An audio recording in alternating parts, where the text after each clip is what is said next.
ছাত্ররা, এখন তোমাদের হাজিরা হবে। মোশাররফ, আব্দুল্লাহ।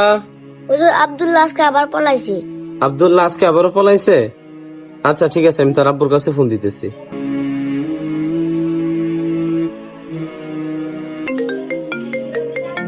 কি ব্যাপার, মাদ্রাসা থেকে হুজুরের ফোন? আসসালামু আলাইকুম। ওয়ালাইকুম আসসালাম রহমতুল্লাহ। আব্দুল্লাহ আব্বু। জি হুজুর বলেন। আপনার ছেলে তো আজকে আবারও মাদ্রাসা থেকে পালাইছে, আপনি তার খোঁজ করে একটু তাড়াতাড়ি মাদ্রাসায় পৌঁছে দিয়েন। আচ্ছা ঠিক আছে হুজুর, আমি তারা খোঁজ করে নিয়ে আসতেছি। ভাই আমার ছেলের দেখছেন? ভাই আপনার ছেলেরা দেখলাম পশ্চিম পাড়া বাগানের দিকে দৌড়াইতেছে। বকাতে ছেলেদের সাথে চলে ছেলেটা নষ্ট হয়ে গেছে, কই যে খুঁজি তারে। আমি একটু খেলি। তার খেলার দরকার নাই, তুই খেলা দেখ। আব্দুল্লাহ, আবারও তুমি মাদ্রাসা থেকে আজকে চলে আইছো, আইসা এখানে বকাতে ছেলেদের সাথে মোবাইল টিপাইতেছো কেন আইছো?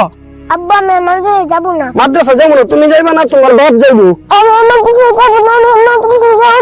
সন্তান আপনার, দায়িত্ব আপনার। আপনার সন্তান কার সাথে মিশতেছে, কার সাথে চলাফেরা করতেছে, তার খবর রাখা আপনারই দায়িত্ব। মনে রাখবেন, সন্তানের লেখাপড়া নষ্ট হয় সঙ্গ দোষে। সৎ সঙ্গে স্বর্গবাস, অসৎ সঙ্গে সর্বনাশ।